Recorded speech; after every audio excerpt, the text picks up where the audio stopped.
Hello everyone and welcome to today's video. I will be going over the punctuation rules that are tested on the digital SAT as well as some examples. Also over the coming few weeks I will go over other question types and topics in both the reading and writing sections but also the math sections of the SAT.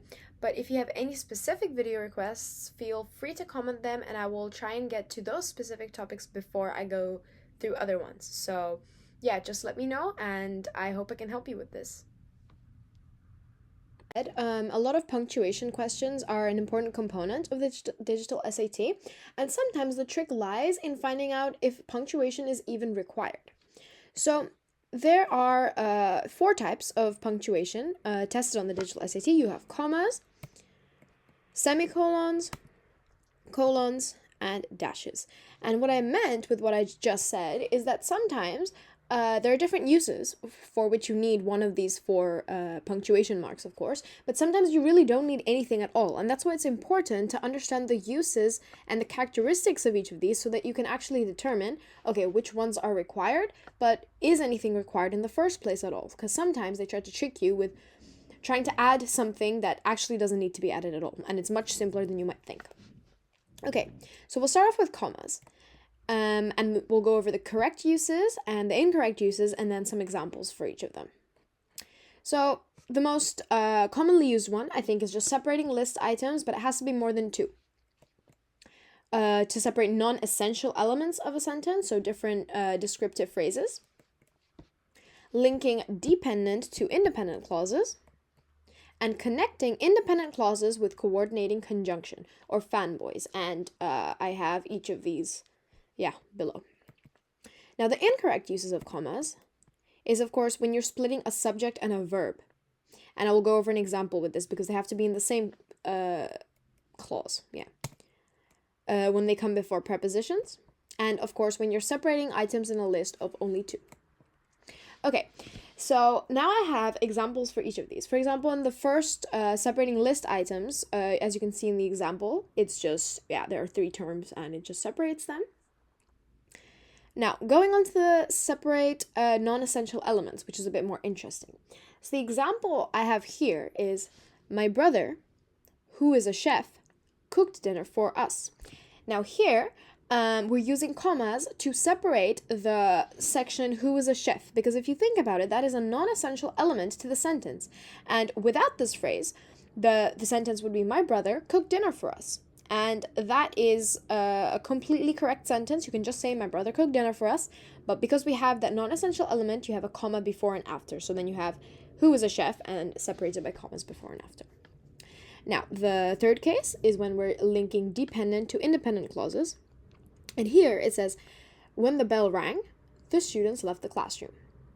So here, we can see that the students left the classroom is the independent clause, right? Because it makes sense as a sentence completely on its own. And then we have the dependent clause, or the phrase, when the bell rang. And so these 2 are separated by a comma. Because the dependent clause cannot stand alone. And it doesn't make sense, right? Because when you say when the bell rang, it's not a complete sentence.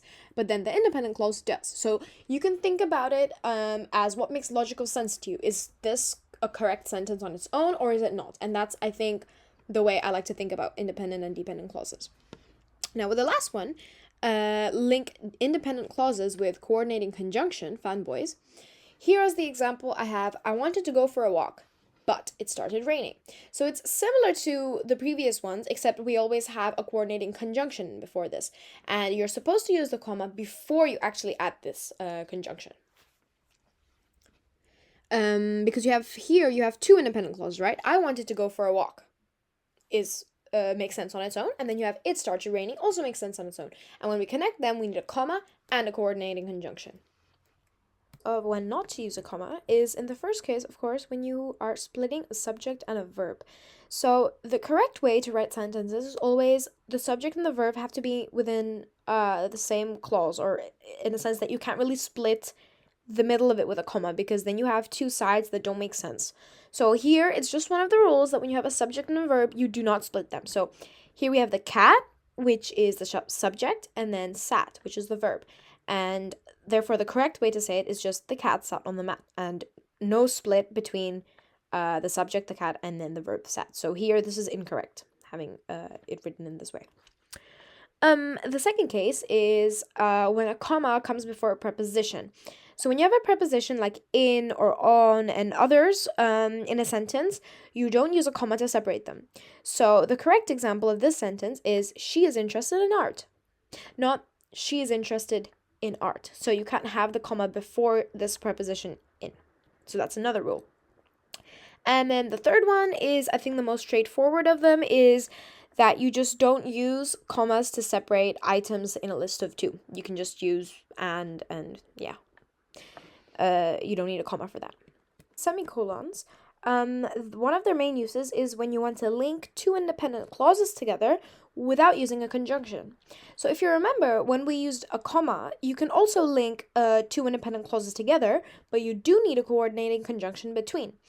So one of the fanboys, if you recall back to a previous slide. However, with semicolons, you can also link two independent clauses, but this time you just don't need any conjunction and you can just keep them on either side of the semicolon. So in this example, we have she loves reading, semicolon, he prefers watching movies. So if you think about it from a logical point of view, on both sides of the semicolon, you have two independent clauses, or two kind of complete sentences. So she loves reading could be a complete sentence, and he prefers watching movies could also be a complete sentence. And we join them together only with the semicolon in between. Alternatively, you could also use a comma and then and or something like that. But in this case, we just have the semicolon. Yeah.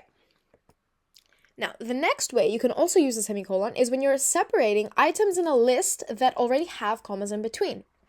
So what do I mean by this? If you have a list of items, so for example, here we have Paris, comma, France. Paris and France are not two separate items in the list. Paris is a description. Paris is in France, and that's why we have a comma in between, but together they are one item. And to separate this one item from the rest of them, we use a semicolon. And then we separate it from Berlin, Germany, which also has a comma in between, and then again another semicolon to separate it from the last item, Tokyo, comma, Japan. Now, colons are often used to introduce explanations or extra information in a sentence. So, in this example, we have, she had one goal, colon, to win the championship. Here we have the part of the sentence, so to win the championship, as an extra informative description, basically, about she had one goal. Like, what is this? And to win the championship is basically another piece of extra explanation that is introduced after she had one goal. So in this case, the colon makes the most sense because to win the championship is not an independent clause, nor really anything else that can stand on its own, and it's something that is an extra information to that first bit. You can also use a colon to introduce a list, and I think this is quite more commonly seen. For example, we have, you need to buy the following. And then now we introduce the list. Eggs, comma, milk, comma, and bread. Yeah. But yeah, this is quite a more straightforward way of seeing how you can use a colon. So the first one is a bit more, you have to think about, okay, is this an extra piece of information being added on? And then, okay, we need a colon. And then the second one is when you're introducing a list. Okay, so now on to dashes. Dashes are used to separate non-essential elements from a sentence. So in this example, we have my friend, dash, who just moved here, dash, is already fitting in quite well. So here we have the section who just moved here, separated by dashes. You have to remember, just like with a comma, because this was also one of the cases when you can use a comma, you have a comma before and after the non-essential element. Here we have the same thing with the dash. You have a dash before and a dash after. You can't just have one dash. It's always both of them. So this is the non-essential element, because you could also still have, my friend is already fitting in well. That completely makes sense on its own, and we have that extra little element of who just moved here as a description of my friend, as the non-essential element, and that is added on with the dash. Another thing to note is that dashes are often used to introduce a sense of drama into the sentence. So this is like a little description of it. Yeah. So now on to an example. Here we have, the project requires careful planning, semicolon. Therefore, Now, here we have the different options. Looking at them, maybe pause the video and try and guess what you think should be the correct answer. Okay, so here the correct answer is A. It should be executed meticulously. Because if you look at the other ones, they all have commas, right? So we have to think, is the comma placed anywhere correctly that makes sense? The thing is, if you just look at the first option, the easiest one, right, with no punctuation, it makes complete sense. It should be executed meticulously. Subject, verb, all of it, it's one extra addition onto the sentence. But if you have, for example, option B, it should, comma, be executed meticulously. This is an incorrect split. The same thing for C and the same thing for D. Here, basically, you don't need any commas, and therefore, the correct answer is just no punctuation. So that is something to watch out for, because there are often a lot of questions like this where there's a comma split in random places, and you really have to pause to think if it makes logical sense. They often do this with a comma, but it could be also done with a semicolon, a colon, etc. And then you really need to just slow down and look over each of the options to see, are one of the options correct, or is it just no punctuation completely? We have, when he returned from the Galapagos Islands in 1835, Charles Darwin brought back a young tortoise named ...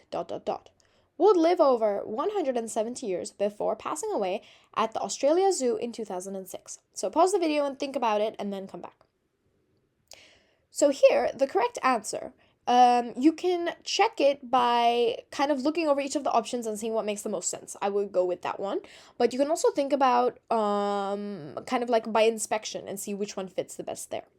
So here the answer is Harriet, semicolon, she. Because you can't have Harriet and then comma she, because then it's just Charles Darwin brought back a young tortoise named Harriet, comma, she would live over 170 years. Because the thing is, you have two sides of the sentence, right? Before the comma, before Harriet, comma, and then the part after the comma, which is she would live over 170 years. And both of these parts are independent clauses. And you cannot just separate two independent clauses with a comma, right? You need an independent clause, you need a comma and a coordinating conjunction. But in this case, there are none. And I think that already gives you a big clue. Two independent clauses and no conjunction. What do we use then? We use a semicolon. So then we know that option C is definitely out, and it's either B or D. The thing is, you can't use B because it starts with who would live over 170 years, and that doesn't make sense either, right? You need two completely independent clauses. And then that kind of narrows it down, and you know your answer is D. Because now you have two sides of the sentence, right? Separated by the semicolon, and both of them are independent clauses. Both of them make sense completely on their own as standalone sentences. So we can test it out. When he returned from the Galapagos Islands in 1835, Charles Darwin brought back a young tortoise named Harriet. Completely makes sense. Now, the next part. She would live over 170 years before passing away at the Australia Zoo in 2006. Perfect. You have two sides of the sentence, two independent clauses. D should be the correct answer. Thank you so much for watching. Please like, comment, subscribe, and share. And yeah, if you have any suggestions for videos you'd like me to make or any requests, just please comment them below and I will try to get to them. So yeah, thanks for watching my video and see you in the next one.